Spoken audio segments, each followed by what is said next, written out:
नमस्कार। बहुत दिनों के बाद अपन मिल रहे हैं। अ, बीच में 1 डेढ़ महीना मैं कुछ यूनियन के साथ नेगोशिएशन से कुछ कंपनी के कलेक्टिव बार्गेनिंग के उसमें उलझा हुआ था। उसके कारण ना मैं अ, अपना स्टफ लिख सका, ना वीडियो डाल सका।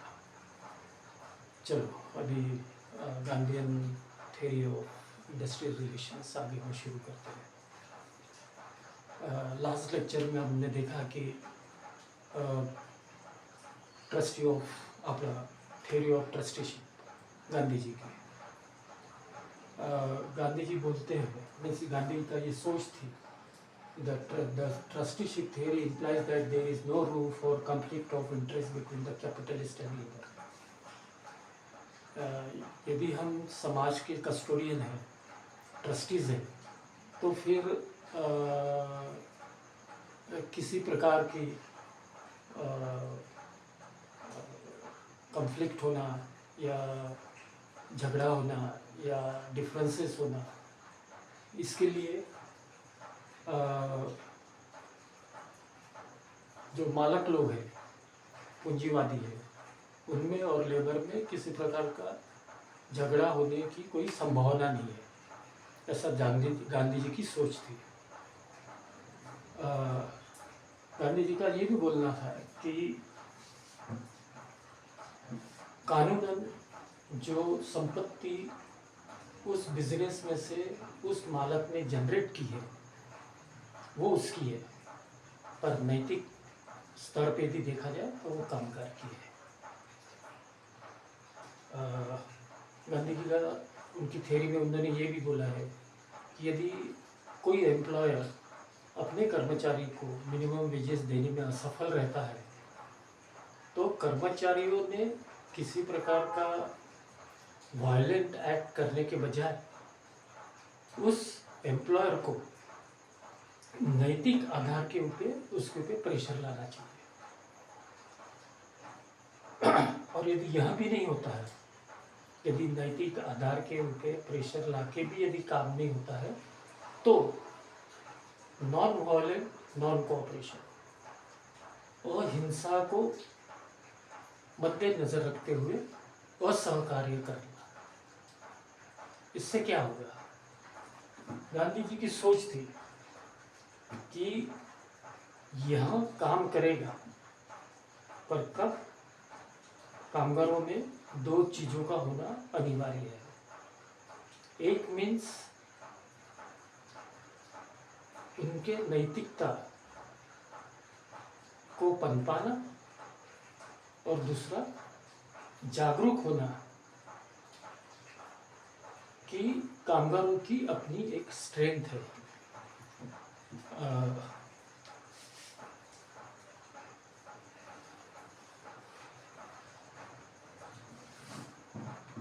और उनकी जो एक ताकत है, वो ताकत यदि वो इस्तेमाल करें, उनकी क्या ताकत है? एक तो यूनिटी और दूसरा असहकार्य करना। अब यदि किसी ने आप एक उदाहरण लो कि आपके घर में 4 मेंबर्स है और सब ने थोड़ा थोड़ा अपना काम बांट लिया है, पर यदि जो कुछ काम में चारों मेंबर का सहकार्य एक व्यक्ति को लगता है, अब यदि कोई मेंबर सहकार्य नहीं करता है तो 3 मेंबर्स के ऊपर उसका दबाव आता है और तीनों मेंबर शायद कर लेंगे, या कभी कभी ऐसा भी होता है कि एक आदमी के असहकार्य करने से वो काम ही नहीं होता है। लाइक आपको सोशल वेलफेयर डिपार्टमेंट से सपोज माइग्रेशन सर्टिफिकेट लाना है, तो माइग्रेशन सर्टिफिकेट के लिए अप्लाई करना पड़ेगा। ऑनलाइन भी हो सकता, ऑफलाइन भी हो सकता, शायद कलेक्टर ऑफिस जाना होगा, कुछ दस्तावेज देने होंगे और फिर जिस हिसाब से आपका नंबर है उस हिसाब से या उतने दिनों में या उतने महीनों में आपको वो सर्टिफिकेट प्राप्त होगा। अब जिसको ये जिम्मेदारी दी गई है कि भाई उसको वो सर्टिफिकेट लेके आना है, यदि वो उसमें असहकार्य करता है, टालता है, तो वो सर्टिफिकेट कभी आपको मिलेगा ही नहीं।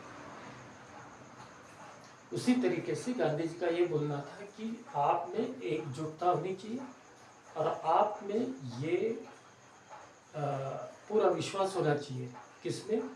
आपकी ताकत में। और इन्हें वो विश्वास इतना सुदृढ़ होना चाहिए कि आपके कोऑपरेशन के बिना तो कोई एम्प्लॉयर अपना बिजनेस चला ही नहीं सकेगा। इससे क्या होगा कि यदि कामगारों का सहकार्य लेना है तो कामगारों का शोषण उस एम्प्लॉयर को रोकना पड़ेगा।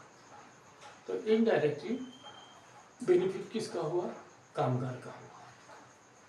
तो ये गांधी जी की सोच थी। गांधी जी आगे में उन्होंने कुछ अपने सिद्धांत दिए हैं। उनका ये बोलना है कि यदि कोई भी डिस्प्यूट आपको रिजॉल्व करना है या ग्रीवेंसेस रिजॉल्व करना है तो कुछ मोडस ऑपरेंडी इस्तेमाल करनी पड़ेगी। क्या करनी पड़ेगी? चलो देखते हैं।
हम्म।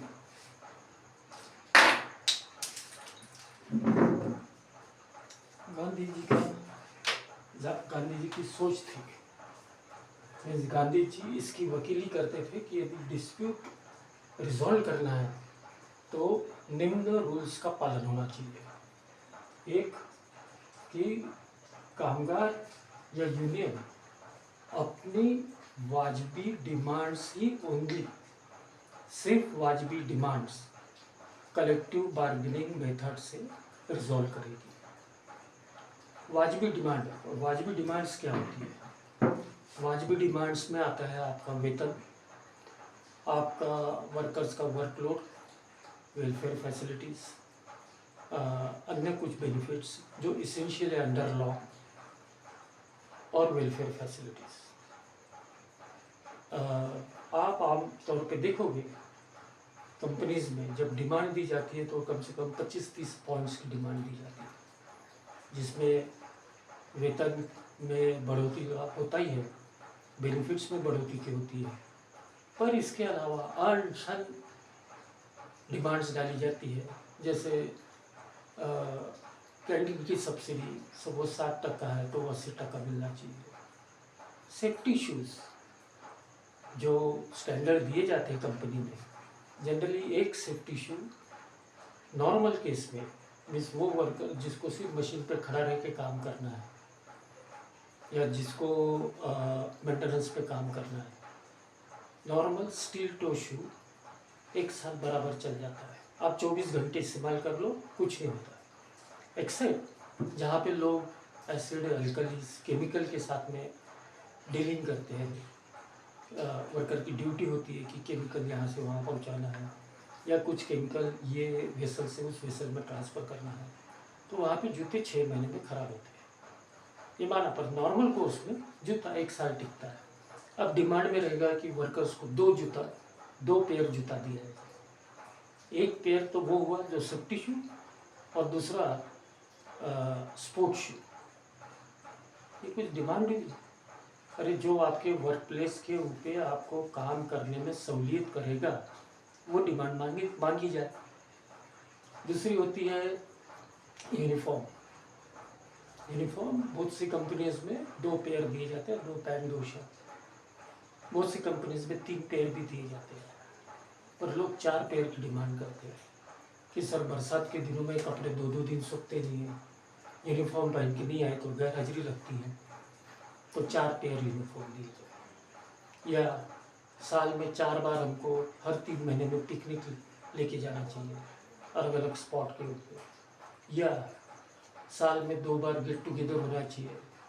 हो सकता है कोई फाउंडर्स डे उस दिन, और दूसरा हो सकता है कि वर्ष के आखिर में पूरे फैमिलीज के साथ में गेट टुगेदर, फूडिंग, ये वो, ऐसे अनशन डिमांड्स होती है जिसका कोई उत्तर नहीं है। और ऐसी डिमांड्स के कारण बहुत बार कलेक्टिव बार्गेनिंग फेल होता है, स्ट्राइक्स होते हैं, और स्ट्राइक्स में लोगों को लगता होगा कि मालिक का नुकसान हुआ है, मालिक का कभी नुकसान नहीं होता है। जैसे स्ट्राइक की बू आती है, मालिक अपनी ऑल्टरनेट अरेंजमेंट करा लेता है कि किसके पास अपना माल बनाएगा और अपना ब्रांड पे बेचेगा। जो इस प्रोसेस में फिरता है, जो सफर होता है, वो कामगार ही रहता है। तो ये सब शायद उस जमाने में अंग्रेज़ों के टाइम के ऊपर इस प्रकार की कुछ गतिविधियाँ उन्होंने देखी होगी, और इसलिए उन्होंने बोला कि सिर्फ अपनी रास्त डिमांड, रिजनेबल डिमांड से कलेक्टिव बार्गेनिंग के थ्रू रिजॉल्व की जाए। दूसरा उनका बोलना था कि यदि वर्कर या यूनियन स्ट्राइक ऑर्गेनाइज करती है क्योंकि उनकी डिमांड्स फुलफिल नहीं हुई, या हो सकता है उनका एक्सप्लॉटेशन हो रहा है, या हो सकता है उनको इल ट्रीटमेंट दी जा रही है, तो उसके ऊपर यदि स्ट्राइक ऑर्गेनाइज करना यूनियन को, तो यूनियन गुप्त मतदान तरीके से उसके ऊपर एक मत लेगी। किसके ऊपर? स्ट्राइक करने पे भी। स्ट्राइक पीसफुल और नॉन वायलेंट तरीके का रहेगा। इसके ऊपर स्ट्राइक करने के लिए तो आपको एक मत मिल जाएगा, most of the workers 70%, 80% workers तैयार हो जाएंगे, पर स्ट्राइक के दौरान किसी प्रकार की हिंसा नहीं होनी चाहिए, ये गांधी जी की सोच थी। तीसरा था गांधी जी का कि इसेंशियल सर्विसेज या पब्लिक यूटिलिटी सर्विसेज, हॉस्पिटल्स हुए, दूध हुआ, पानी की एजेंसियाँ हुई, पानी जो सप्लाई करते हैं म्यूनसिपल कॉरपोरेशन, बस सेवा हुई, ट्रेन हुई, बस अपना फ्लाइट्स हुए, टेलीफोन डिपार्टमेंट हुआ, अभी हमारे आज के ज़माने में मोबाइल सर्विस प्रोवाइडर्स हैं, ये सब एजेंसीज में जहाँ तक हो सके स्ट्राइक नहीं करना चाहिए इसेंशियल सर्विसेज।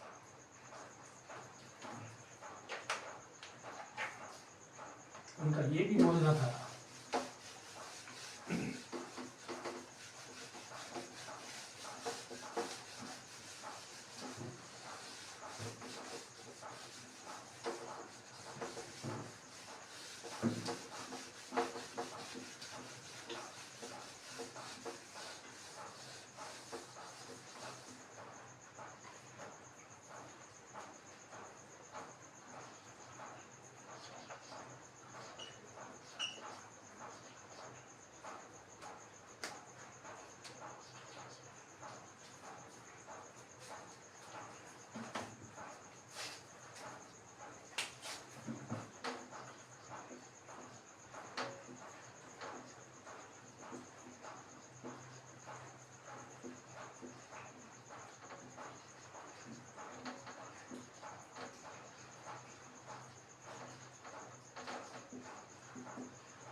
गांधी जी का बोलना था कि स्ट्राइक आज ये शस्त्र है कामगारों के हाथों में, और इसका उपयोग सबसे लास्ट में करना चाहिए जब सब लीगल मशीनरी मीन्स आपके labour code, industrial code, conciliation machinery सब कुछ जब फेल हो गया, कहीं पे आपको निजात नहीं मिल रहा है, कहीं पे आपको रिलीफ नहीं मिल रहा है, कोई आपके प्रॉब्लम्स की तरफ ध्यान नहीं दे रहा है, ऐसे समय में ही स्ट्राइक करना चाहिए।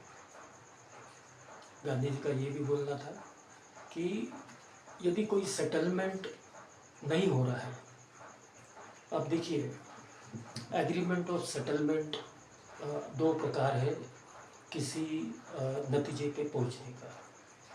मीन्स एक पार्टी डिमांड देती है, दूसरी को उसको एग्री करना है, कुछ पॉइंट्स एग्री होते हैं, कुछ पॉइंट डिसएग्री होते हैं, कुछ जो पॉइंट डिसएग्री होते हैं शायद उसका ज़्यादा अहमियत नहीं रहती तो उसको छोड़ दिया जाता है, जिसके ऊपर किसी प्रकार की फिर से चर्चा नहीं होती। अब जब ये जो समझौता है या जो बातचीत है, डिस्कशन है, ये जब दो पार्टी में होता है तो उसको एग्रीमेंट बोला जाता है। पर यही सब बातचीत, यही सब सौदेबाजी जब तीसरी पार्टी की तरफ, जिसका आपके दोनों पक्षों से कोई वेस्टेड इंटरेस्ट नहीं है, वो दोनों पक्षों को जानता नहीं है, दोनों पक्षों से उसको किसी प्रकार का फेवर नहीं चाहिए, जब ये तीसरे के पास में होता है उसको सेटलमेंट कहते हैं। ये तीसरा कौन होता है? ये तीसरा गवर्नमेंट ऑफिसर होता है, जिसको हम कंसिलेटर बोलते हैं। ये कंसिलेशन मशीनरी में इस ऑफिसर को अपॉइंट किया जाता है to find out all the ways and means to settle the dispute.